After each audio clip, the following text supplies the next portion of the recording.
인류의 역사는 늘 약 5,000년 전 문명에서 시작된다고 말해왔다. 그러나 최근 수십 년간의 고고학적 발견들은 이 전제가 더 이상 절대적 진실이 아님을 보여준다. 기록 이전의 시대, 우리가 알고 있는 어떤 문명보다도 거대하고 정교한 구조물들, 그리고 시대를 초월한 기술력의 흔적들이 세계 곳곳에서 드러나고 있기 때문이다. 이 모든 단서들은 마치 하나의 방향을 가리킨다. 어쩌면 인류의 기억 저편에는 지금은 사라져버린 더 오래되고 더 발전된 원형 문명이 존재했을지도 모른다는 것이다. 이 가설을 가장 강하게 흔드는 장소 중 하나가 바로 터키의 괭베클리 테페 다. 이곳은 무려 1,000년 전으로 거슬러 올라가며 농경도 도시도 문명도 존재하지 않던 시기의 건축물이다. 수톤에서 수십 톤에 이르는 거대한 T자형 석주들은 정교한 부조와 함께 원형으로 배열되어 있다. 이는 단순한 수렵 채집 집단이 만들 수 있는 구조물이 아니다. 고도로 조직된 공동체, 설계 능력, 그리고 상징 체계를 이해하는 지적 기반이 필요하다. 즉, 이 유적은 기존 역사관으로는 설명할 수 없는 기술적 사회적 발달 단계를 보여준다. 또한 전 세계 거의 모든 고대 신화들, 수메르, 인도, 그리스, 마야, 폴리네시아, 심지어 북아메리카 원주민들까지가 공통적으로 전하는 이야기가 있다. 바로 세상을 덮친 대홍수, 그리고 그 이전에 존재했던 황금시대의 문명이다. 서로 다른 대륙, 서로 다른 시대, 서로 다른 문화가 전혀 교류하지 않은 상태였음에도 불구하고 왜 같은 이야기를 남겼을까? 이는 단순한 우연이나 신화적 상상력으로 치부하기 어려운 부분이다. 마치 인류 전체가 공유하고 있는 재난의 기억처럼 보이기 때문이다. 그렇다면 질문이 생긴다. 만약 대재앙 이전에 진정한 고도 문명이 존재했다면 그들의 지식은 완전히 사라졌을까? 아니면 일부가 후대 문명에게 전해져 형태를 바꾼 채 피라미드와 석상, 거석 구조물 같은 흔적들로 남아있는 것일까? 실제로 여러 고대 문명들의 기술은 당시의 사회 구조나 도구 수준으로는 설명이 어렵다. 마치 누군가가 기초 지식을 미리 제공해 준 것처럼 서로 떨어진 지역에서 동일한 패턴과 발달 단계가 나타난다. 이 가설을 강화시키는 또 하나의 요소는 고고학적 시대 구분과 실제 구조물의 정교함이 맞지 않는 경우가 많다는 점이다. 시대적으로 너무 이른 시기에 등장하는 건축술, 자연지리와 천문 관측을 완벽히 이해한 배치, 그리고 현대 기술로도 재현이 쉽지 않은 가공 정밀도까지. 이런 요소들은 기존 역사에 구멍이 있음을 암시한다. 결국 이 모든 질문은 하나의 지점으로 모인다. 인류 문명의 시작은 정말 우리가 알고 있는 그 지점일까? 아니면 우리가 잃어버린 더 거대한 이야기의 마지막 장만을 보고 있는 것일까? 대홍수 신화, 괭베클리 테페의 석주, 그리고 세계 곳곳에 남겨진 고대 기술의 흔적들은 모두 하나의 메시지를 전달하려는 듯 보인다. 인류는 아마도 처음부터 다시 시작한 존재인지도 모른다는 것이다. 이제 그 잃어버린 퍼즐 조각을 찾기 위한 여정이 시작된다. 그리고 그 첫 번째 단서는 언제나 미스터리로 가득한 이집트, 나일강의 고대 문명 속에 남아있다. 고대 이집트는 인류 문명사에서 가장 오래되고 가장 신비로운 기술을 남긴 문명으로 평가받는다. 특히 나일강 유역에 서 있는 거대한 피라미드와 신전들은 당시의 기술력만으로는 불가능하다는 의문을 지금까지도 남기고 있다. 이집트의 건축, 의학, 천문학, 수학은 단순한 발전의 결과가 아니라 마치 이미 정립된 지식을 이어받은 듯한 정교함을 보여준다. 피라미드 건설 방식에 대한 여러 가설이 등장했지만 그 어떤 설명도 완벽한 해답은 되지 못한다. 이집트인들은 돌을 다루는 기술에서 특히 뛰어났다. 무게수 톤에서 수십 톤에 이르는 석재들을 정밀하게 다듬고 틈 하나 보이지 않도록 맞춰 쌓아 올렸다. 놀라운 점은 이 과정에서 접착제나 모르타르를 사용하지 않았다는 것이다. 그럼에도 불구하고 칼날조차 들어가지 않는 정밀한 결합면을 유지한다. 게다가 피라미드는 네 방향이 거의 완벽하게 동서남북에 맞춰져 있는데 이는 나침반조차 없던 시대에 이루어진 정렬이다. 이집트는 의학 분야에서도 독보적인 수준에 이르렀다. 당시의 의사들은 해부학적 지식, 외과적 처치, 그리고 질병 진단 능력을 갖추고 있었다. 맥박을 관찰하고 증상을 분석하고 환자의 전신 상태를 평가하는 방식은 현대의학과 상당히 유사하다. 더 나아가 그들은 실제로 사용 가능한 의족, 의지 등 보조기구를 제작하기도 했다. 이는 신체 구조에 대한 정밀한 이해 없이는 불가능한 기술이다. 그러나 이집트가 후대 연구자들에게 가장 많은 의문을 남긴 부분은 바로 그들의 지식이 어디에서 왔는가이다. 고대 이집트인들은 제프 테피, 셉 테피, 즉 최초 시대라고 불리는 신화 속 시대를 언급했는데 이 시기는 신들이 땅에 내려와 지식과 질서를 인간에게 전했다고 전해진다. 물론 문자 그대로 받아들일 필요는 없지만 이 신화가 전달하려는 핵심 메시지는 하나다.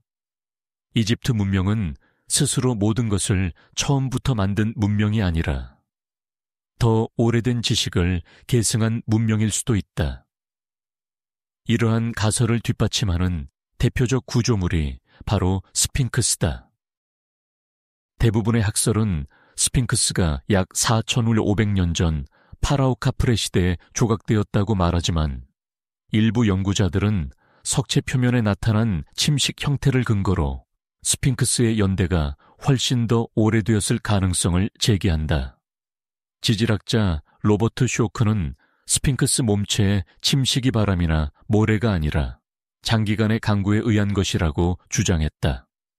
만약 이 말이 사실이라면 스핑크스는 최소 1500년 전, 즉 마지막 빙하기 직후에 만들어졌다는 의미가 된다. 더 흥미로운 점은 스핑크스 주변의 구조물들은 같은 종류의 침식 흔적을 보이지 않는다는 것이다. 이는 스핑크스가 주변 시설보다 훨씬 오래되었음을 암시한다. 일부 학자들은 스핑크스가 원래는 완전한 사자 형태였으며 이후 시대에 와서 머리 부분만 새롭게 조각되었다고 본다. 그 이유는 머리가 몸에 비해 지나치게 작다는 점에서 찾을 수 있다. 이 비율은 이집트 조각 양식에서 매우 이례적이다. 또 다른 신비는 바로 오리온 벨트 정렬 가설이다. 엔지니어 로버트 보발은 기자의 새 피라미드 배치가 오리온 자리의 세 별, 알니탁, 알닐람, 민타카의 위치와 정확히 일치한다고 주장했다. 더 놀라운 점은 이 정렬이 완벽하게 일치하는 시기는 약 기원전 10,500년, 즉 스핑크스의 가설 연대와 비슷하다는 것이다.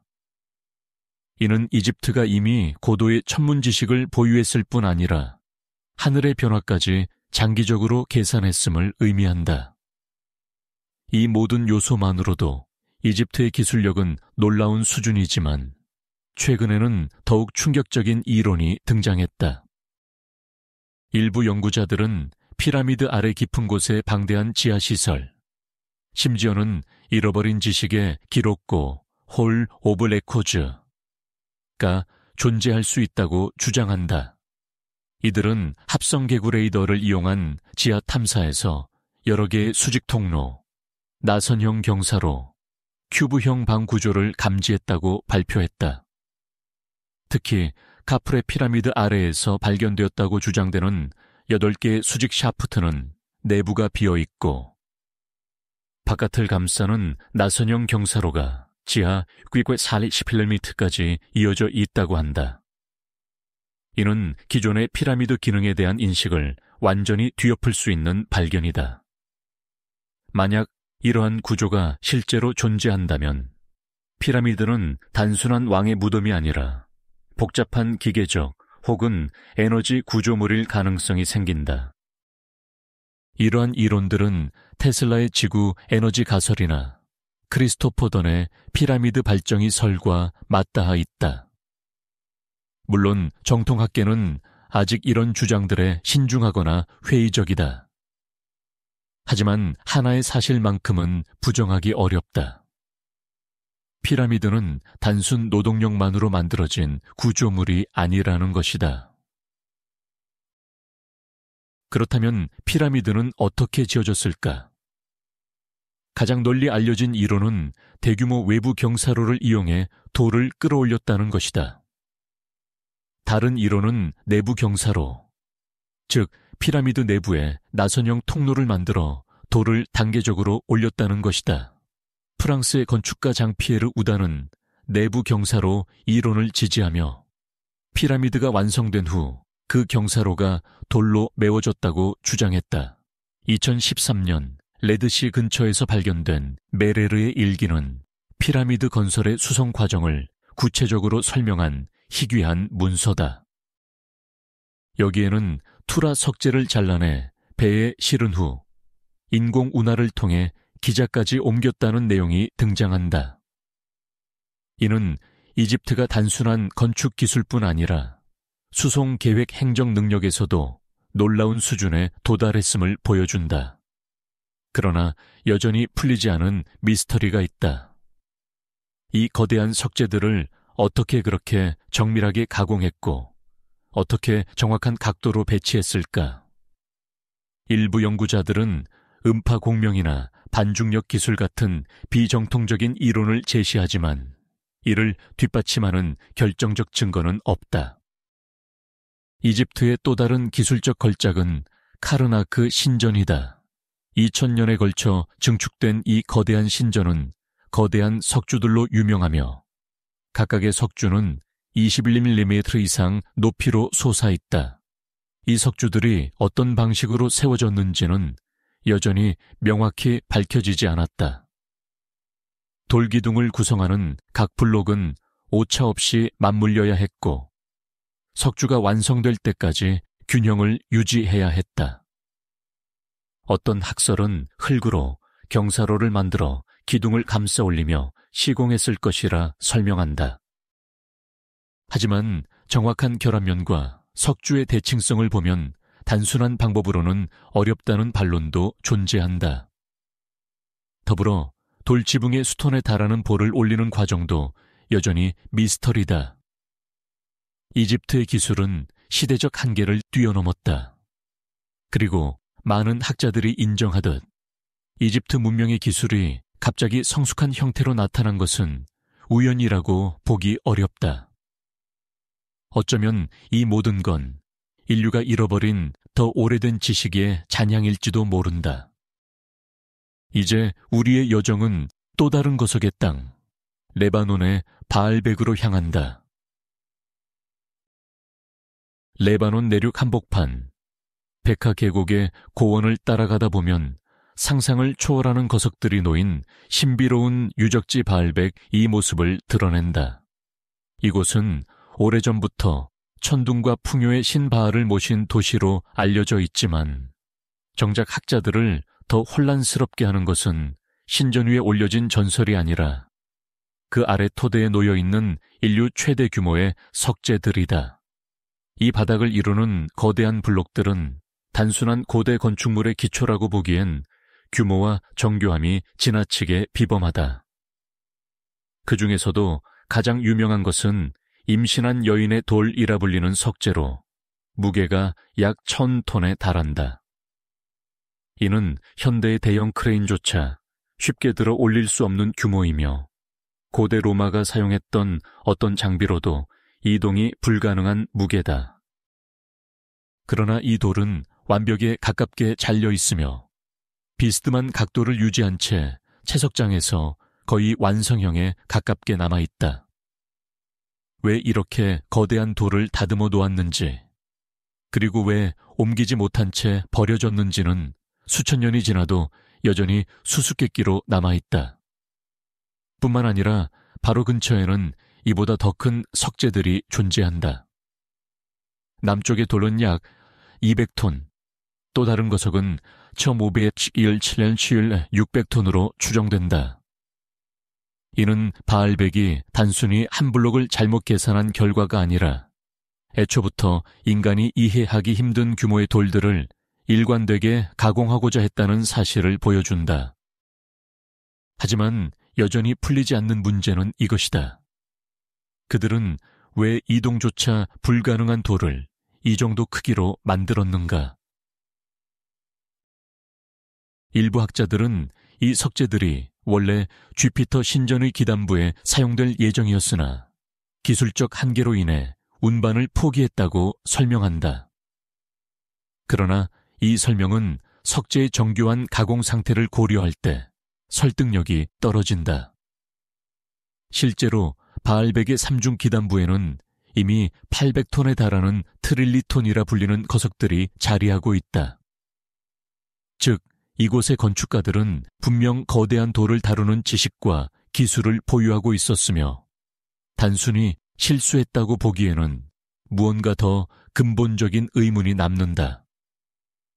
또 다른 이론은 바알백의 하부 구조가 훨씬 더 오래된 문명, 즉 로마나 페니키아 이전의 고대 미지 문명에 의해 건설되었을 가능성을 제시한다. 실제로 바알백의 기반석들은 로마 시대 기술 수준과 일치하지 않으며 로마인들은 이 위에 자신들의 신전을 세웠을 뿐이라는 견해도 존재한다. 이와 같은 구조를 보면 과연 누가 어떤 목적을 위해 이 거대한 건축을 시작했는지에 대한 질문은 더욱 깊어진다. 바알백의 거석들은 단순한 건축 자재가 아니다.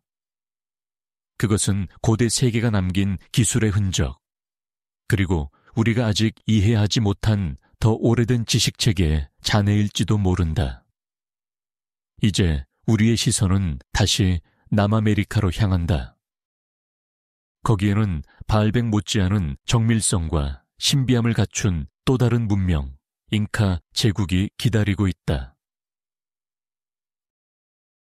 남아메리카 안데스 산맥 깊숙한 곳, 해발 고도가 극단적으로 높고 지형이 험난한 이 지역에서 잉카 문명은 놀라운 건축 기술과 사회 조직력을 기반으로 제국을 세웠다. 특히 삭사이와만 성체의 거대한 폴리곤 벽은 현대 석공 장인들조차 재현하기 어려운 정밀함을 보여준다. 불규칙한 다각형 형태의 돌들이 마치 퍼즐 조각처럼 완벽히 맞물려 있으며 칼날조차 들어갈 틈이 없다. 더 놀라운 점은 이 벽들이 지진에 대해 매우 강하다는 것이다. 수세기 동안 수많은 지진이 지나갔지만 돌들은 단 한 번도 무너진 적이 없다. 잉카는 단순히 고도의 건축물만 남긴 것이 아니다.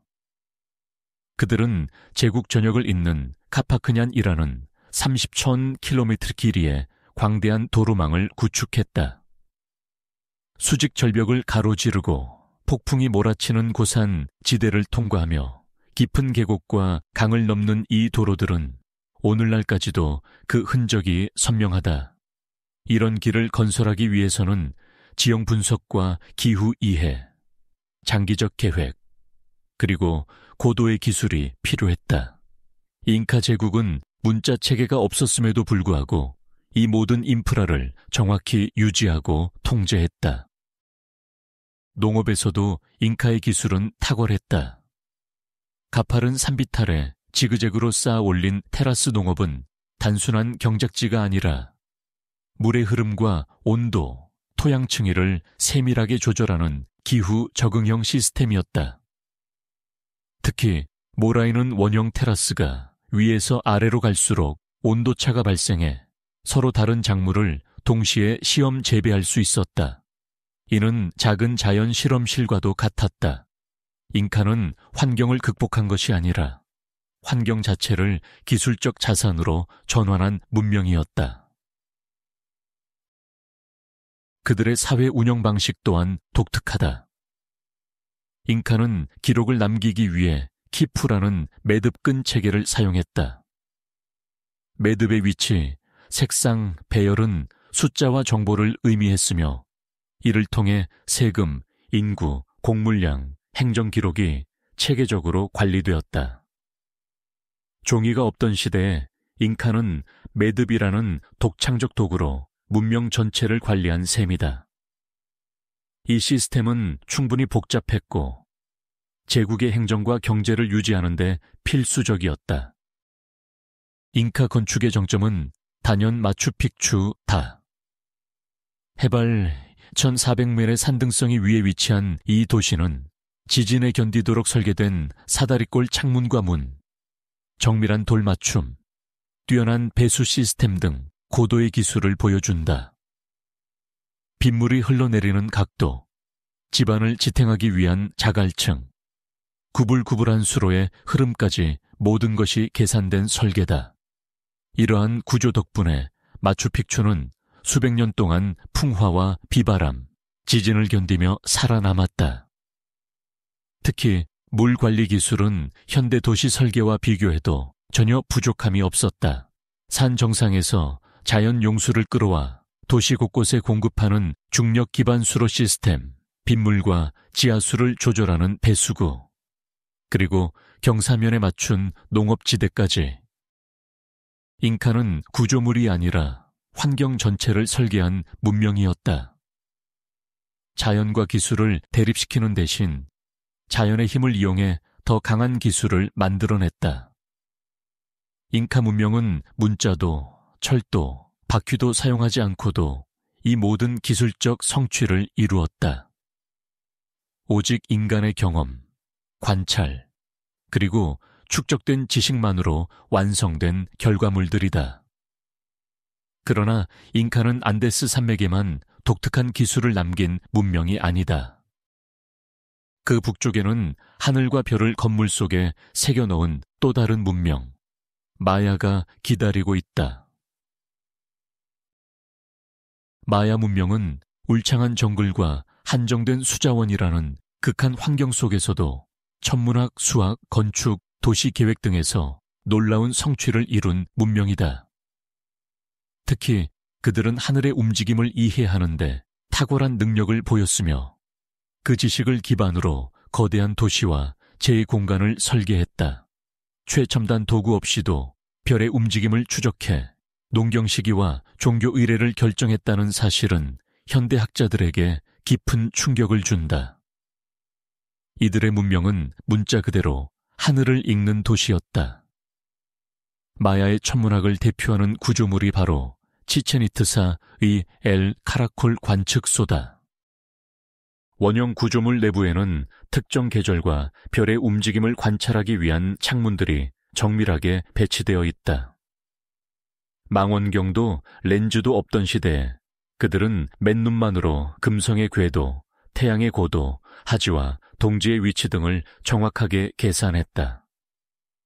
이를 바탕으로 달력은 물론 종교적 주기까지 체계적으로 기록했다. 이런 관측 능력은 단순한 우연이 아니라 오랜 시간 축적된 지식의 정점이다. 그러나 마야 문명이 남긴 가장 신비로운 현상 중 하나는 쿠쿨칸 피라미드 아래에서 발견된다. 이 피라미드의 계단 아래에서 손뼉을 치면 맨 위에서 되돌아오는 메아리가 실제 새 케찰의 울음소리처럼 변조되어 들린다. 음향 공명 구조가 계단과 내벽을 따라 정확하게 설계된 결과다. 이 효과는 우연이 아니며 경사 각도와 석재의 형질, 내부 공간의 울림을 계산해야만 가능한 정밀한 음향 기술이다. 당시의 단순한 도구로는 설명하기 어려운 마치 프로그래밍된 소리처럼 느껴진다. 마야의 달력체계 또한 탁월했다. 촐킨이라 불리는 260일의 주기와 하압이라 불리는 365일 태양력은 서로 결합해 훨씬 긴 시간 단위를 계산하는 데 사용되었다. 특히 마야의 태양력은 유럽의 율리우스력보다 오차가 적을 정도로 정확했다. 이런 수준의 계산 능력은 단순한 제의 목적을 넘어 농경 전쟁 정치 의례까지 문명 전체의 질서를 유지하는 핵심 기술이었다. 숫자를 점과 선으로 표기하는 간단한 체계로 이런 정확도를 구현했다는 사실 자체가 경이롭다. 물이 부족한 지역에서 마야는 수리공학에서도 독창적인 해결책을 개발했다. 티칼 같은 도시에서는 강이나 호수가 없음에도 불구하고 빗물과 지하수를 저장하고 정화하는 복잡한 저수조 시스템이 운영되었다. 인공수로는 비를 모아 도시 전역으로 배분했고 바닥의 석회암 필터는 자연 정화 기능을 수행했다. 이는 정글 환경에서 생존하기 위해 개발된 첨단 기술이었으며 마야가 도시 계획과 환경 분석에 얼마나 뛰어났는지를 보여준다. 마야의 도시 구조는 단순한 건축물들의 나열이 아니라 천문과 종교를 기반으로 한 정교한 설계였다. 주요 신전들은 햇빛이 특정 시점에만 특정 형태로 비추도록 배치되었으며 의식광장과 거리, 주거지가 하나의 체계 속에 정렬되어 있었다. 심지어 도시 간 이동을 돕기 위한 삭배라는 백색 도로 역시 광활한 정글을 가로지르며 도시를 연결했다. 이런 계획성은 마야가 공간과 시간, 자연을 하나의 기술로 통합하는 문명이었음을 증명한다. 금속도, 바퀴도, 대형 가축도 없이 마야는 하늘과 땅을 잇는 문명을 세웠다. 그들의 기술은 지금도 완전히 해독되지 않았으며 특히 음양 천문 수리 기술은 현대 과학을 통해서도 여전히 놀라운 수준이다. 이제 우리의 여정은 아즈텍 제국으로 이어진다. 인간의 심리와 전쟁을 기술로 승화시킨 또 다른 고대 문명이 기다리고 있다. 아즈텍 문명은 인간의 감정과 전쟁의 본질을 이해한 듯한 기술을 남겼다. 그 중에서도 가장 기이하면서도 강렬한 유물은 바로 죽음의 피리로 알려진 작은 도기악기다. 겉모습은 해골 형태지만 그 소리는 인간의 절규와도 같은 공포스러운 음색을 낸다.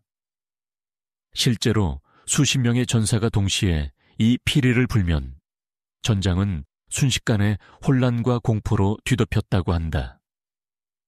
이는 단순한 악기가 아니라 심리전을 기술화한 도구였다. 아즈텍은 공포가 인간의 행동에 어떤 영향을 미치는지 정확히 이해하고 있었던 것이다. 아즈텍의 수도 테노치티틀란은 그 자체가 기술의 결정체였다. 이 도시는 텍스코코 호수 한가운데에 떠있는 섬 위에 세워졌고 섬과 육지를 잇는 거대한 제방과 인공도로는 전략적 방어뿐 아니라 도시의 생존을 가능하게 했다. 도시 내부에는 수로가 거미줄처럼 얽혀 있었으며 배는 도시의 주요 운송 수단이었다. 심지어 외부의 적이 침입할 경우 다리 일부를 들어올려 접근을 차단하는 가동식 다리까지 존재했다. 아즈텍은 물 위에서 움직이는 복합적인 도시 시스템을 구현한 문명이었다. 물 공급 역시 정교했다. 아즈텍은 두 줄로 구성된 이중 송수로를 통해 멀리 떨어진 샘에 깨끗한 물을 도시로 끌어왔다. 하나의 수로가 손상되면 다른 수로가 대신 작동하게 설계되어 있었기에 테노치티틀란은 수천 명의 인구가 모여 사는 대도시임에도 안정적인 수자원을 확보할 수 있었다. 이는 도시계획과 물관리 분야에서 당시로서는 상상조차 하기 어려운 기술적 수준을 보여준다. 아즈텍의 전쟁 기술에서 빼놓을 수 없는 것이 바로 흑요석 무기다. 아즈텍의 대표 무기인 마쿠아우이틀 은 나무검의 가장자리에 매우 날카로운 흑요석 조각을 끼워 만든 구조였다.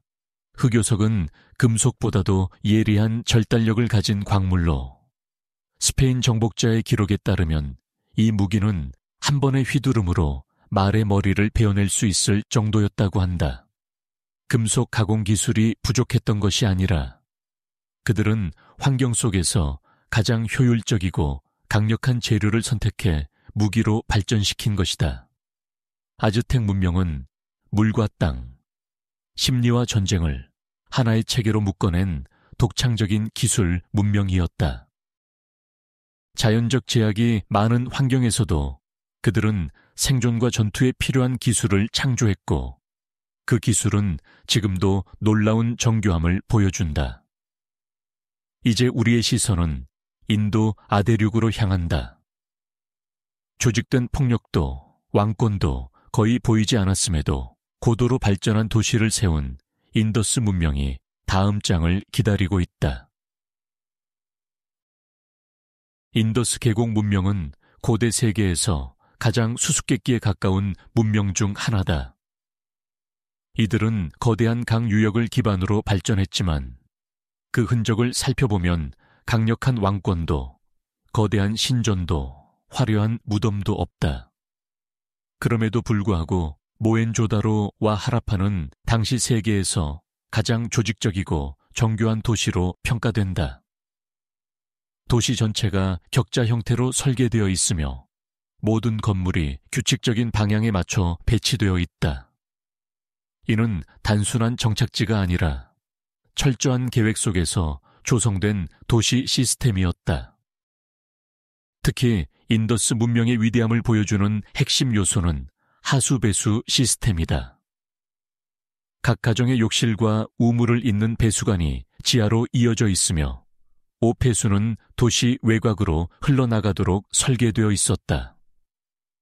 배수관의 깊이, 기울기, 통로의 폭이 일정하게 유지된 것을 보면 이는 우연히 만들어진 구조가 아니라 체계적인 기술을 바탕으로 설계된 시스템임이 분명하다.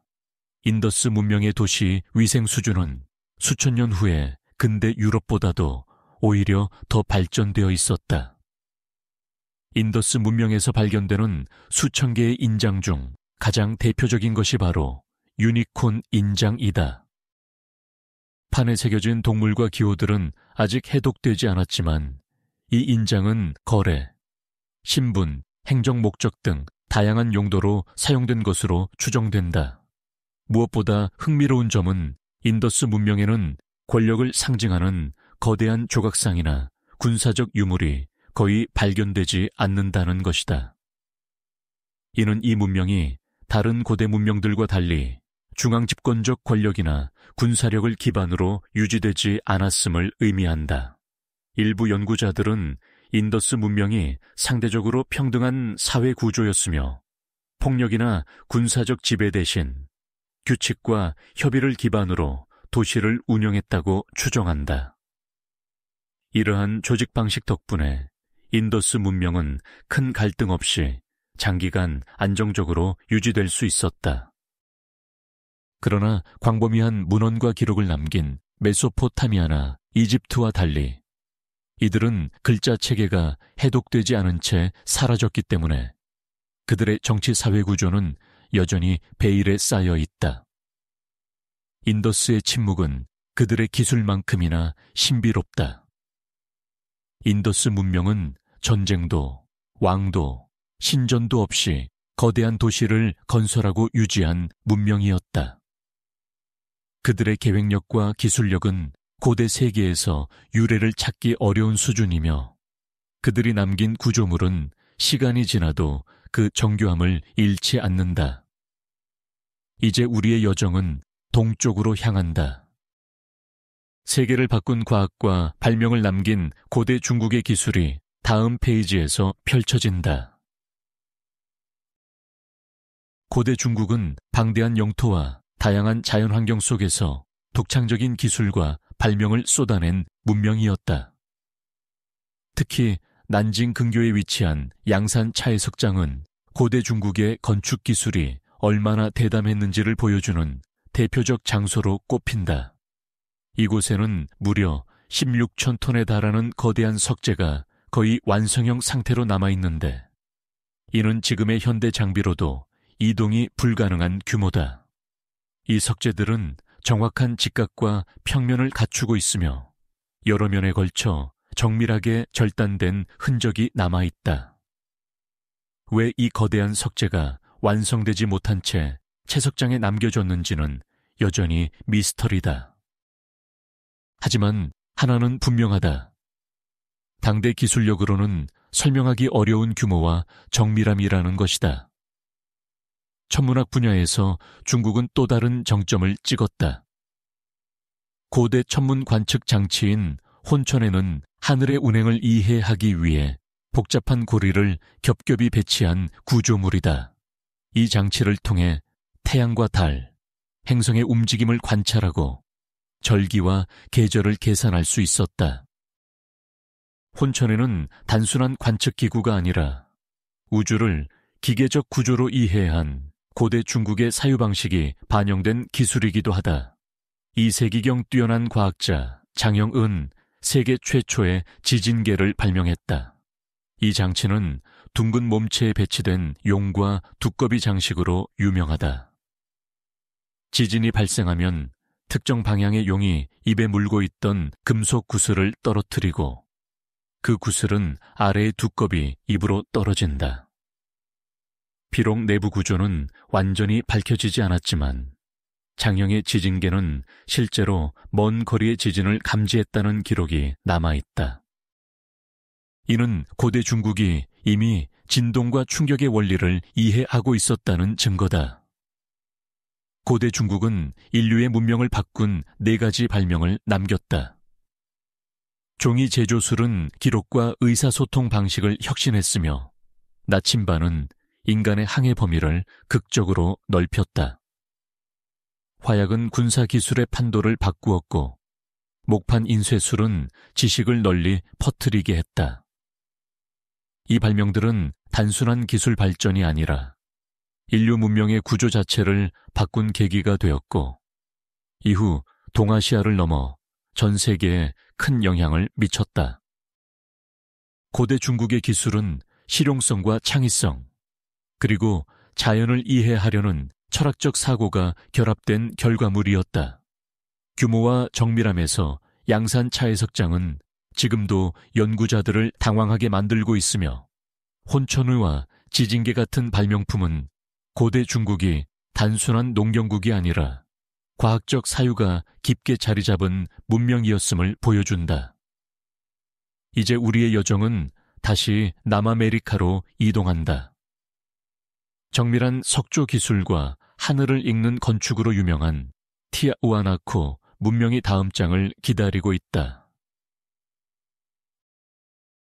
남아메리카 볼리비아 고원지대에는 그 고도만큼이나 난해한 문명이 남아있다. 바로 티아우아나코다.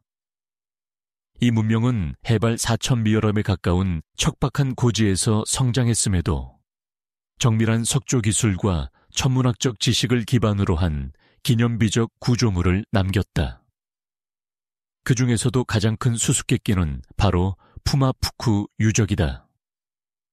이곳의 돌들은 현대 공업 수준을 연상시키는 정밀도로 가공되어 있으며 절단면은 마치 기계 공정으로 다듬은 듯 완벽한 직각과 평면을 유지한다. 특히 H자형 블록아웃 규격이 일정하고 서로 맞물리도록 설계되어 있어 고대의 기술로 설명하기에는 너무나 정교하다. 몇몇 석재는 무게가 100톤이 넘는데 이 돌들을 먼 차해석장에서 어떻게 옮겨왔는지도 여전히 미스터리로 남아있다. 티아우아나코의 기술력은 돌을 자르는 정교함에만 머무르지 않았다. 금속 공예 분야에서도 이들은 독보적이었다. 구리, 청동, 비소, 주석을 혼합하여 강도와 내구성을 갖춘 합금 금속을 만들어냈으며 이는 당대 주변 문화권에서 보기 어려운 고도의 금속 기술이었다. 또한 티아와나코의 건물과 제2공간은 지진에 강하도록 설계되어 있다. 유적에 남아있는 구조물들의 형태와 결합 방식은 대지의 흔들림을 흡수하고 분산시키도록 고안된 구조를 보여준다. 이는 이 지역이 지진대의 위치에 있었음을 고려하면 더욱 놀라운 기술적 통찰이다. 티아와나코의 핵심 건축물 중 하나인 칼라사사야는 천문 관측 기능을 지닌 거대한 사각형 플랫폼이다. 특정 시점에서 해가 뜨고 지는 위치를 정확하게 파악할 수 있도록 설계된 이 공간은 태양의 주기를 이해하고 이를 농경과 제의에 활용했던 티아우아나코의 지적 수준을 보여준다. 계절의 변화와 태양의 이동을 건축물 자체가 기록하고 있었던 셈이다.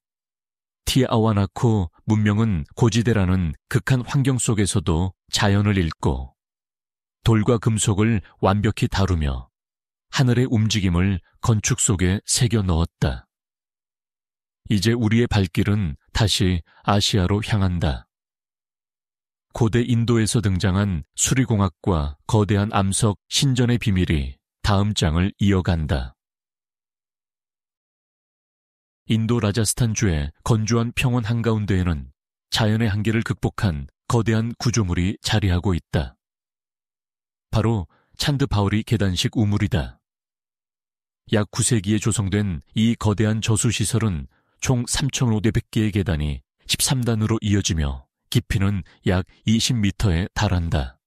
놀라운 점은 단순한 물 저장 시설이 아니라 뜨거운 사막 기후 속에서도 물과 주변 공간의 온도를 일정하게 유지하도록 설계된 자연 냉각 구조라는 것이다. 계단이 만들어내는 음영과 공기 흐름이 내부의 온도를 낮추며 건조한 기후 속에서도 물을 안정적으로 보존할 수 있게 했다. 이는 자연 환경을 이해하고 이를 구조물 설계에 적극적으로 활용한 고대 인도의 뛰어난 수리공학을 보여준다. 인도 고대 건축의 위대한 걸작 중 하나는 엘로라에 위치한 카일라사 사원이다. 이 사원은 흔히 볼 수 있는 돌을 쌓아 올리는 방식이 아니라 거대한 암석을 위에서부터 아래로 깎아내는 방식으로 지어진 단일 안반 신전이다. 약 20만 톤 이상의 암석이 제거되었고 정교한 기둥, 회랑, 조각, 조형물들이 모두 하나의 바위에서 직접 깎여 나왔다. 수정하거나 다시 세울 수 없는 방식으로 완성된 이 신전은 설계 단계에서부터 구조 전체를 완벽히 이해하고 있어야만 가능한 작품이다. 수천 년이 지난 지금도 그 정밀함과 대담함은 건축사에서 비견할 대상이 거의 없다. 고대 인도는 건축뿐 아니라 수학과 천문학에서도 세계적 수준의 지식을 가지고 있었다. 인도 수학자들은 예견이라는 개념을 독립된 숫자로 처음 정의했으며 이를 기반으로 십진법 체계를 발전시켰다. 또한 원주율 P값을 3.116에 근접하게 계산해냈고 천체의 움직임을 기록한 문헌들은 천문학적 관찰이 얼마나 세밀했는지를 보여준다. 이러한 수학적 천문학적 지식은 건축과 공학 기술을 정교하게 발전시키는 데에도 큰 역할을 했다. 즉, 고대 인도의 기술은 실용과 이론이 균형을 이룬 고도로 통합된 체계였다.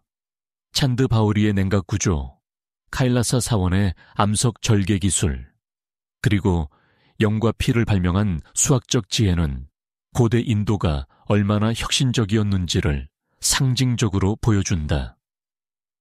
이 문명은 자연을 이해하고 도를 다루며 수학과 우주를 읽어낸 문명이었다.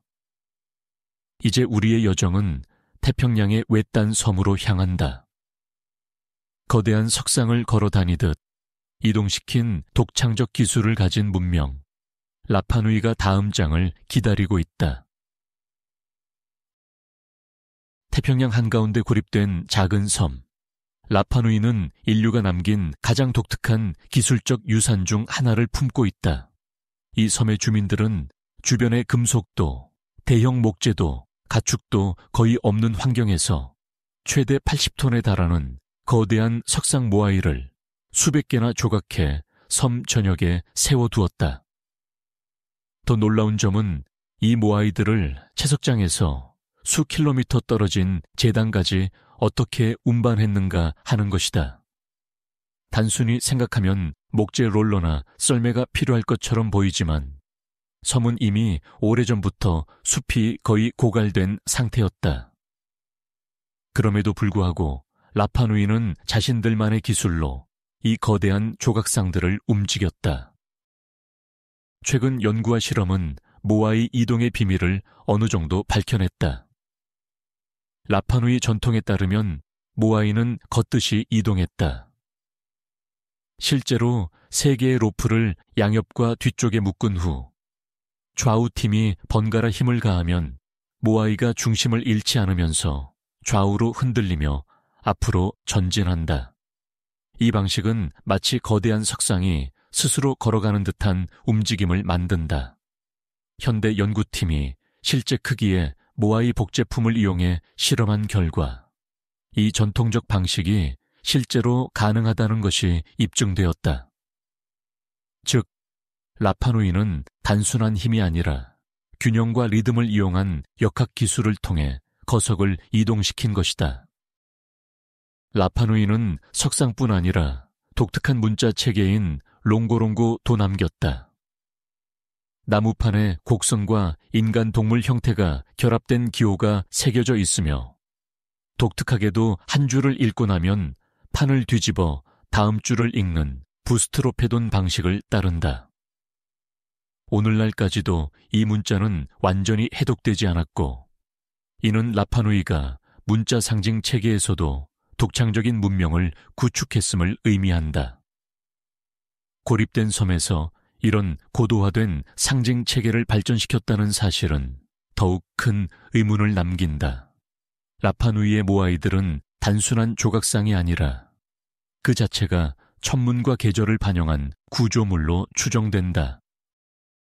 많은 모아이가 춘분이나 동지의 일출 방향에 맞춰 세워져 있으며 이는 라파누이 사람들이 하늘의 움직임을 이해하고 이를 제의적 사회적 구조에 반영했다는 증거다. 극도로 제한된 자원 속에서도 라파누이는 환경을 분석하고 기술을 창조해낸 문명이었다. 이제 우리의 여정은 다시 서아시아로 향한다. 사막 한가운데서 물을 다루고 암벽을 깎아 도시를 세운 나바테아 문명이 다음 장을 이어간다. 아라비아 사막 한가운데 생존 자체가 불가능해 보이는 혹독한 환경 속에서 나바테아 문명은 믿기 어려운 기술적 성취를 이루었다. 그들이 남긴 가장 인상적인 유산은 요르단의 붉은 사암 절벽을 깎아 만든 도시 페트라다. 외부에서 보면 단순한 절벽처럼 보이지만 가까이 다가가면 대규모 신전과 묘실, 회랑들이 암벽 깊숙이 새겨져 있다. 그 중에서도 상징적인 건축물인 알카츠네는 도려낸 바위면 위에 기둥 박공 장식이 정교하게 새겨져 있어 단순한 조각이 아니라 안반을 통째로 설계한 건축물이라는 사실을 깨닫게 한다. 한 번의 실수도 허용되지 않는 암석 조각 방식은 고대 나바테아인들의 계산 능력과 도구 운용 능력을 보여준다. 그러나 페트라의 진정한 비밀은 화려한 건축물이 아니라 물이 없는 사막 한가운데 도시를 유지한 기술이다. 나바테아인들은 빗물과 산악 지형을 활용해 물을 모으고 저장하는 복잡한 수리공학 시스템을 구축했다. 사암 벽면에 홈을 파고 물길을 만들어 빗물을 모았으며 이를 저장소로 보내기 전 침전지를 거치게 해 모래와 불순물을 제거했다. 이러한 방식으로 나바테아는 외부 강이나 샘 없이도 수천 명이 사는 도시를 안정적으로 유지할 수 있었다. 이 수리 시스템은 당시 중동 지역에서 가장 뛰어난 기술 중 하나였다. 페트라 남쪽 사우디아라비아 지역에는 나바테아의 또 다른 중심 도시 헤그라가 자리하고 있다. 이곳에는 거대한 안반을 깎아 만든 수십 개의 묘실이 산재해 있으며 그 정밀함과 균형감은 페트라와 동일한 기술적 특성을 보여준다. 기단부에서 박공과 기둥, 장식에 이르기까지 모든 요소가 바위 속에 일체형으로 새겨져 있다. 이는 단순한 미적 요소를 넘어서 기후변화와 풍화를 고려한 장기적 내구성을 확보하기 위한 구조적 설계이기도 하다. 나바테아인들은 안반을 재료로 삼아 시간에 견디는 건축을 구현해냈다. 나바테아 문명의 또 다른 특징은 기후 제어와 도시 설계의 조화에 있다. 페트라의 주요 도로와 광장은 태양의 움직임과 바람의 방향을 고려해 배치되었고, 건축물들은 자연 그늘을 최대한 활용해 극심한 더위를 피하도록 설계되었다. 이러한 도시 배치는 단순히 환경에 적응한 수준이 아니라 자연을 이해하고 이를 적극적으로 통제하려는 고도의 기술적 사고를 반영한다. 사막의 태양과 바람, 비와 지형을 모두 하나의 체계로 엮어낸 것이다. 나바테아 문명은 전쟁과 정복이 아니라 지형 기후 재료를 완벽히 이해한 기술 기반의 문명이었다. 물을 다루고 바위를 깎으며 자연과 공존한 그들의 기술은 척박한 사막에서도 번영이 가능하다는 새로운 문명 모델을 제시한다. 이제 우리의 여정은 다시 지중해와 아나톨리아로 이동한다. 험준한 절벽 위에 무덤을 새기고 바위를 집처럼 조용한 고대 리키아 문명이 다음 장을 이어간다. 터키 남서부의 구불구불한 산악지대에는 독특하고도 대담한 건축 문화를 남긴 문명, 고대 리키아가 존재했다. 이들은 계곡과 절벽을 그대로 건축 자재로 삼아 바위 자체를 집과 무덤으로 조형했다. 특히 절벽에 빼곡히 새겨진 로컷 무덤들은 리키아인의 건축 정신을 상징한다. 수십 미터 높이의 절벽 위에 자리한 이 무덤들은 단순한 조각이 아니라 실제 건물의 정면과 기둥, 처마 형태를 그대로 바위 속에 새겨 넣은 정교한 구조물이다. 바위 표면을 깎아 집의 형태를 만들기 위해서는 정밀한 계산과 오차 없는 절단 기술이 필요했으며, 이는 리키아 문명이 단순한 산악 부족이 아니었음을 보여준다. 리키아의 무덤들은 접근하기조차 어려운 절벽 끝자락에 자리한 경우가 많았다. 이는 단순히 미적 이유 때문만은 아니다. 고대 리키아인은 죽은 자를 높은 곳에 안치함으로써 신성한 공간으로 올려보낸다는 믿음을 가지고 있었다. 그러나 이러한 위치 선정은 자연스럽게 또 하나의 기술적 의문을 남긴다. 어떻게 그들은 도구와 자재를 절벽 위로 올리고 작업자가 떨어지지 않도록 발판을 유지하며 정교한 조각을 완성했을까? 나무로 만든 임시 비계를 절벽 틈에 고정하고 밧줄을 이용해 작업자를 매달아가며 정교한 조각을 완성했다는 추정이 존재하지만 구체적인 방식은 여전히 밝혀지지 않았다. 남아있는 조각의 수준을 보면 단순한 임시 작업이라기보다는 완성된 기술 체계가 존재했던 것으로 보인다. 리키아 문명은 무덤뿐 아니라 거대한 석관 제작으로도 유명하다. 이 석관들은 하나의 바위 덩어리를 통째로 깎아 만들었으며 곡선형의 뚜껑은 마치 뒤집힌 배처럼 부드러운 곡률을 갖추고 있다. 이들은 종종 언덕 위나 경사지에 자리하는데 수톤에 달하는 석관들을 어떻게 그 위치까지 옮겼는지는 명확히 밝혀지지 않았다. 석관의 크기와 무게, 지형적 제약을 고려하면 리키아인들이 단순한 힘이 아니라 운반과 균형에 대한 깊은 이해를 가지고 있었음을 짐작할 수 있다. 고대 리키아의 건축은 자연을 거스르기보다 자연 속에서 새로운 공간을 창조하는 방식으로 발전했다. 절벽을 깎아 만든 무덤과 언덕 위의 석관들은 자연과 건축 사이의 경계를 허물고 땅 그 자체를 하나의 기념비로 바꿔 놓았다.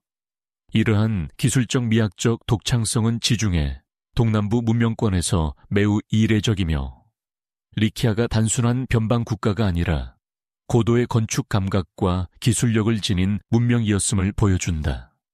이제 우리의 여정은 다시 중미로 향한다. 산 정상 전체를 깎아 도시를 만든 사포텍 문명의 비밀이 다음 장에서 이어진다. 멕시코 오아사카 지역의 고원 위에는 고대 세계에서도 손꼽히는 대담한 토목 공사가 숨어 있다. 바로 사포텍 문명이 세운 도시 몬테 알반이다. 이 도시는 평지에 세워진 것이 아니라 산 정상 자체를 깎아 평평한 거대한 인공 단지를 만든 뒤 그 위에 건설되었다. 산 정상에서 수십만 톤의 흙과 암석을 제거해야 했으며 이는 현대 장비 없이 이루어진 작업이라는 점에서 더욱 놀랍다. 사포텍인들은 이 험준한 지형을 도시의 기반으로 바꾸기 위해 지형 분석과 구조적 안정성에 대한 깊은 이해를 가지고 있었음이 분명하다. 자연 지형을 단순히 이용한 것이 아니라 아예 재창조한 것이다. 몬테알반의 건축물들은 지진이 잦은 오아사카 지역의 특성을 고려해 견고한 플랫폼 구조로 설계되었다. 건물들은 넓고 낮은 기단부 위에 세워져 충격과 진동을 고르게 분산시키며 석조 계단과 벽체들은 일정한 각도와 배열을 유지해 안정성을 높였다. 이러한 설계 덕분에 수천 년이 지난 지금까지도 유적의 구조가 상당 부분 유지되고 있다. 또한 도시 전체는 하늘의 움직임과 일조 방향을 고려해 배치되었는데 주요 건물들과 광장은 춘분 동지하지에 태양 위치에 맞춰 정렬되어 있다. 이는 사포텍 문명이 천체의 주기를 건축 속에 녹여낸 문명임을 보여주는 중요한 단서다.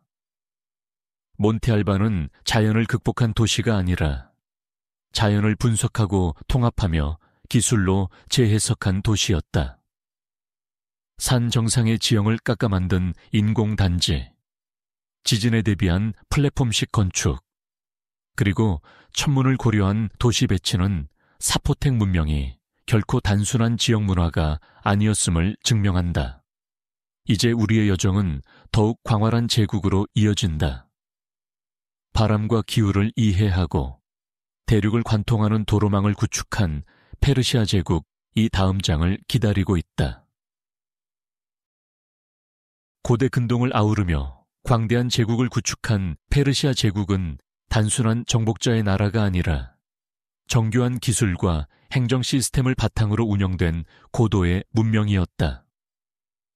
그들의 대표적 기술 유산 중 하나가 바로 약 2,500km에 달하는 왕의 길이다. 이 도로는 제국의 수도 수사에서 시작해 사르디스까지 이어졌으며 중간에 설치된 역참과 우편 시스템을 통해 정보와 명령이 빠르게 전달되었다. 말과 기술을 교대로 배치해 하루에 매개 50km를 이동할 수 있었고 이는 당시 세계에서 압도적으로 빠른 통신망이었다. 페르시아는 도로망과 행정기술의 결합을 통해 광대한 영토를 하나의 체계로 묶어냈다. 페르시아 문명의 또 다른 놀라운 기술은 극심한 더위와 건조한 기후를 극복하기 위해 개발된 바드기르, 즉 풍탑이다. 이 구조물은 바람의 흐름을 건물 내부로 끌어들여 자연 냉각 효과를 만들어냈다. 탑의 위쪽에 설치된 개구부를 통해 바람이 들어오면 내부 통로를 따라 차가운 공기가 집이나 저장 공간으로 내려가 온도를 조절한다.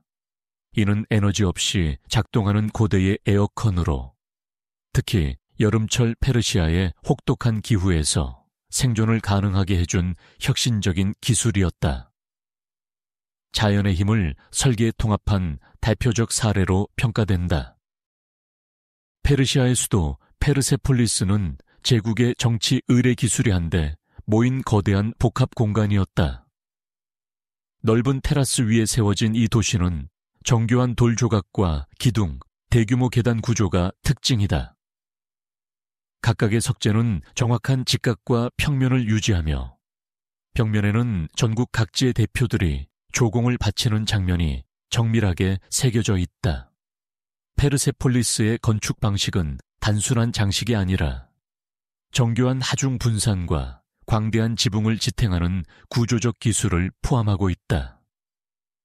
특히 지진에 대비해 건물 간의 강역과 기초 설계가 치밀하게 조정되어 있어 이는 당대 건축 기술의 정점을 보여준다. 페르시아인들의 기술은 도로망, 수리 시스템, 건축, 행정 구조에 이르기까지 문명 운영 자체를 하나의 기술로 승화시켰다. 기후가 극단적으로 달라지는 광대한 영토에서도 문화와 경제를 통합할 수 있었던 이유는 바로 이 정교한 기술 체계 덕분이었다. 이제 우리의 여정은 다시 메소포타미아 북부로 이어진다. 장대한 석상과 초기 도서관을 세운 아시리아 문명이 다음 장에서 모습을 드러낸다.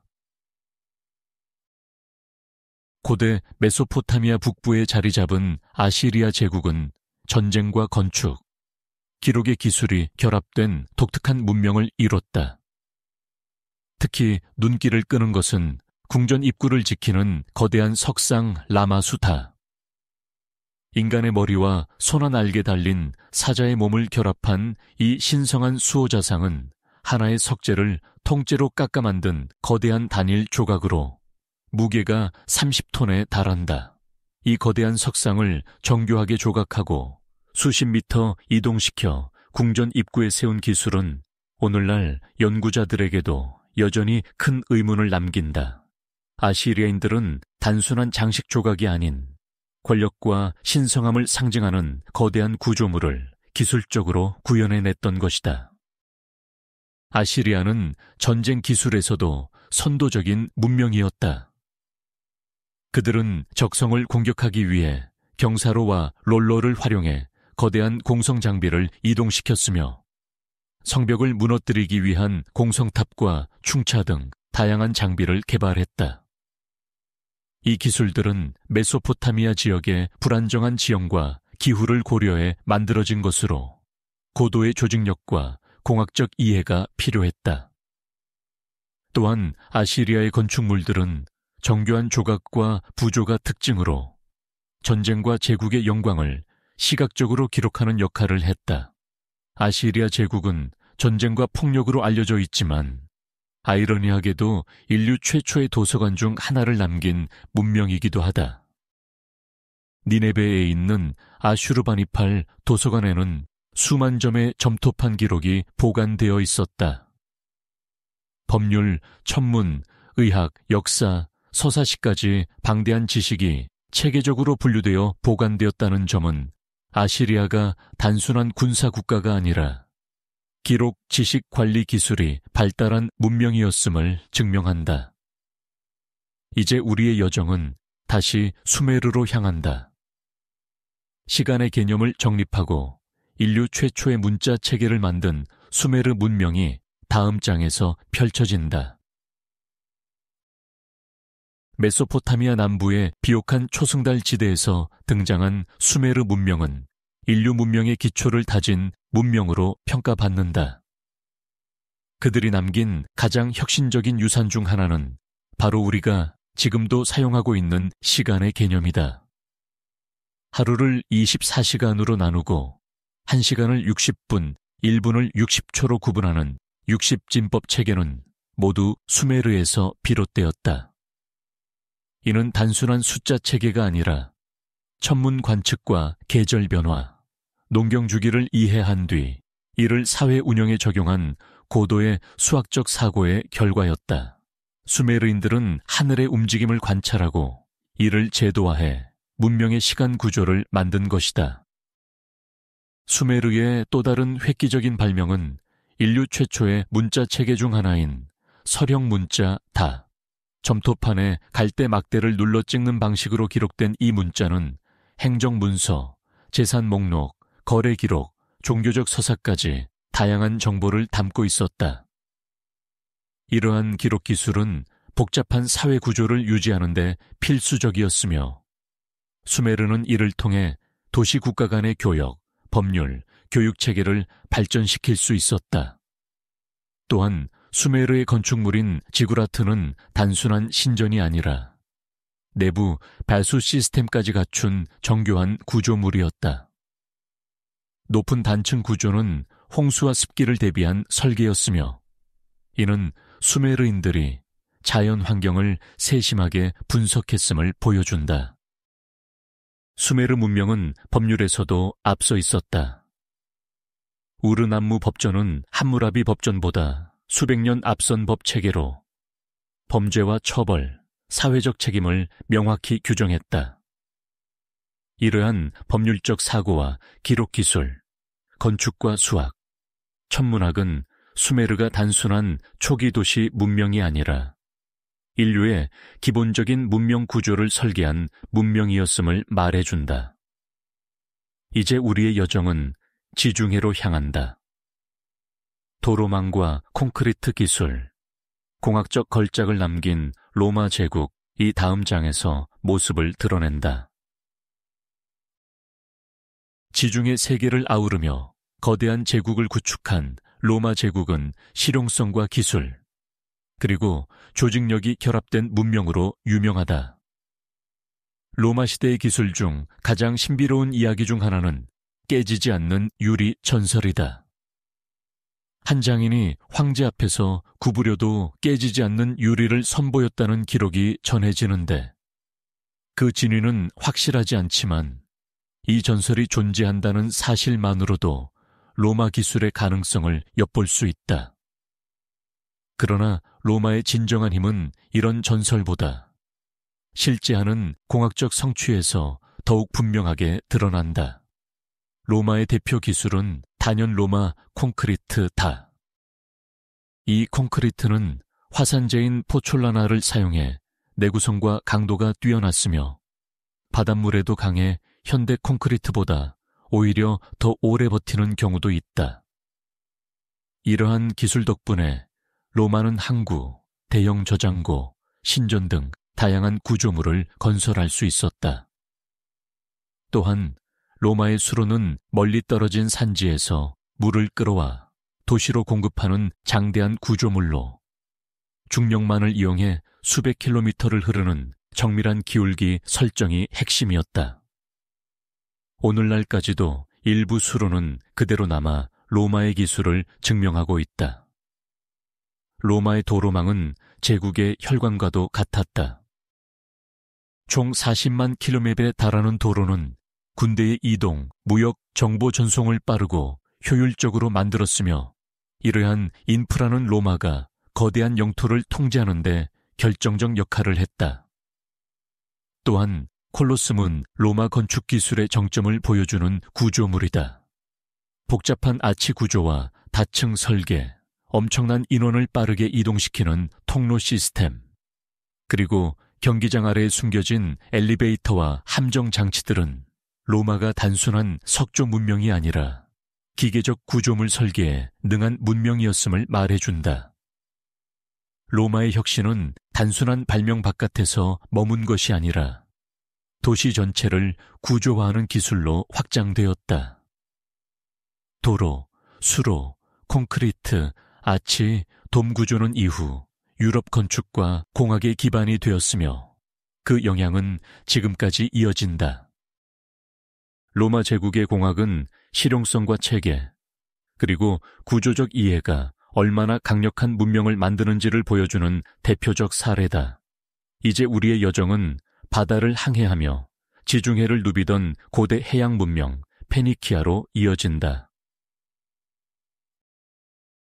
지중해 해안선을 따라 번영했던 페니키아 문명은 바다를 지배한 고대의 해양 기술자들이었다.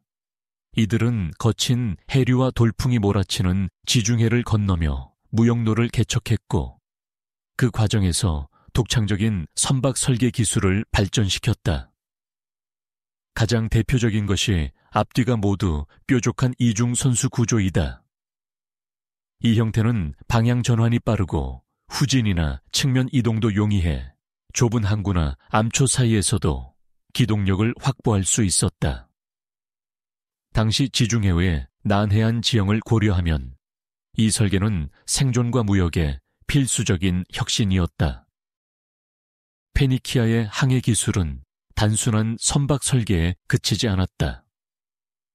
그들은 삼각도체를 이용해 바람의 방향과 세기를 세밀하게 조절함으로써 장거리 항해를 가능하게 했다.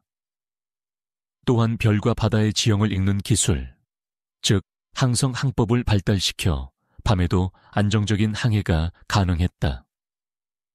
이는 바람과 별, 파도의 움직임을 이해하고 이를 실제 항해 기술로 정교하게 연결한 결과였다. 이런 기술 덕분에 페니키아는 지중해 전역은 물론 아프리카 서해안까지 항해했다는 기록도 전해진다. 페니키아 문명의 가장 유명한 발명 중 하나는 강렬한 자주색 염료인 티리안 퍼플이다. 고대의 자주색은 권력과 왕권을 상징했으며 이를 얻기 위해 수천 마리의 딱에 비해서 분비물을 추출해야 했다. 이 염료는 페니키아의 가장 중요한 무역 상품이 되었고 그 경제적 가치는 막대했다. 이와 함께 페니키아는 인류 최초의 음소 문자를 발전시켰는데 이는 오늘날 우리가 사용하는 알파벳의 기원이 되었다. 이 간결한 문자 체계는 기록과 의사소통을 혁신적으로 변화시켰고 이후 그리스와 로마를 거쳐 전 세계로 퍼져나갔다. 페니키아 문명은 기술, 무역, 언어를 통해 지중해 문명권 전체에 깊은 영향을 남겼다. 그들의 항해 기술은 지식의 확산을 가능하게 했고 문자 혁신은 인류의 사고체계를 바꿔놓았다. 바람과 별을 읽고 바다를 길로 만든 문명, 그것이 페니키아였다. 이제 우리의 여정은 마지막 목적지로 들어선다. 동로마의 영광과 비밀을 품은 비잔틴 제국, 이 다음 장을 장식한다. 로마 제국의 동쪽 계승 국가인 비잔틴 제국은 고대와 중세, 서양과 동양의 경계에 서 있던 독특한 문명이었다. 그들은 험준한 지형과 복잡한 정치적 환경 속에서도 건축 군사 예술에서 매우 높은 기술적 성취를 이루었다. 흑해 남쪽의 절벽에 위치한 수멜라 수도원은 그 대표적인 사례다. 수직에 가까운 절벽 한가운데에 자리한 이 수도원은 건물 자체가 바위에 매달린 듯한 구조로 절벽을 깎아 만든 방들과 회랑이 자연 지형과 하나로 이어져 있다. 건축 재료와 인력을 어떻게 절벽 위로 운반했는지, 어떤 방식으로 구조적 안정성을 확보했는지는 여전히 풀리지 않은 미스터리다.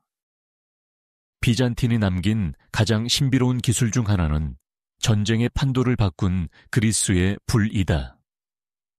이 물질은 물에 닿아도 꺼지지 않고 더 격렬하게 타올랐으며 배나 성벽에 닿는 순간 강력한 화염을 일으켰다. 성분은 철저히 비밀에 붙여졌고 국가 기밀로 유지되었다. 불을 분사하는 장치와 함께 사용되었기 때문에 해전에서 압도적 우위를 점할 수 있었고 콘스탄티노플을 향한 수많은 침략을 막아낸 핵심 무기였다. 그리스의 불이 어떻게 만들어졌는지에 대해서는 지금도 명확히 밝혀지지 않았으며 이는 군사기술의 최대 수수께끼 중 하나로 남아있다. 비잔틴 건축의 절정을 보여주는 구조물은 단연 하기야 소피아다. 이 건물은 거대한 돔을 지탱하기 위해 혁신적인 구조적 기술을 적용했으며 펜던티브라 불리는 독특한 아치 형태를 통해 무게를 분산시켰다. 당시 기준으로는 상상조차 하기 어려운 크기의 돔을 지지하는 기술은 현대공학에서도 매우 높게 평가된다. 자연광이 돔 아래를 감싸며 공간 전체를 부드럽게 밝히는 방식은 천상과 지상의 경계를 허물려는 건축적 의도를 드러낸다. 비잔틴은 종교적 상징성과 기술적 이해를 결합해 건축을 새로운 시대적 언어로 만든 문명이었다. 비잔틴의 방어 기술 또한 뛰어났다. 특히 금뿔만을 보호하기 위해 사용된 거대한 쇠사슬, 방어선은 적선의 진입을 물리적으로 차단하는 공학적 구조였다. 바다를 가로지르는 철제사슬은 단단한 고정장치를 통해 양쪽에서 지지되었고, 적의 함선을 강제로 멈춰 세우거나 전복시키는 효과가 있었다. 이 방어장치는 기계공학적 이해, 금속 가공 기술, 해양 지형 분석이 결합된 비잔틴 특유의 고도 기술이었다. 비잔틴 예술의 정점 중 하나는 채색 사본이다. 금과 은, 그리고 색채 안료를 정교하게 조합해 만든 이 사본들은 단순한 기록물이 아니라 고대 지식과 신학적 사유를 시각적으로 구현한 예술 작품이다. 글자와 그림 사이에 배치된 금박은 빛을 반사하며 신성한 분위기를 자아냈고, 이는 비잔틴 예술이 기술과 신앙의 결합을 통해 만들어졌음을 보여준다. 이 정교함은 당시 유럽 어느 지역에서도 찾아보기 어려운 수준이었다. 비잔틴 제국은 전쟁, 건축, 예술, 기록 등 다양한 분야에서 뛰어난 기술을 남겼지만 그 기술의 많은 부분은 제국의 몰락과 함께 사라졌다. 그러나 그들이 남긴 유적과 기록은 여전히 인간 문명이 얼마나 다양한 방식으로 발전할 수 있는지, 그리고 우리가 아직 해독하지 못한 기술이 얼마나 많은지를 보여준다. 이제 우리의 여정은 끝을 향한다. 그리고 마지막 질문이 남는다. 과연 고대에는 아직 발견되지 않은 혹은 잃어버린 기술이 더 존재하는가? 인류의 역사 속에는 아직 해명되지 않은 기술과 우리가 이해하지 못한 채 남겨진 흔적들이 곳곳에 숨어 있다. 거대한 거석을 움직인 방법, 하늘과 계절을 건축 속에 새겨 넣은 지식, 물과 바람을 통제한 기술, 그리고 자연 그 자체를 구조물로 바꾸어낸 문명들까지, 이 모든 것은 우리가 알고 있는 역사보다 훨씬 더 깊고 복잡한 세계가 존재했음을 암시한다. 어쩌면 고대의 기술은 단순히 사라진 것이 아니라 우리가 아직 발견하지 못했을 뿐일지도 모른다. 그렇다면 질문은 남는다. 인류는 과연 어떤 문명의 잔향 위에서 다시 시작된 것일까?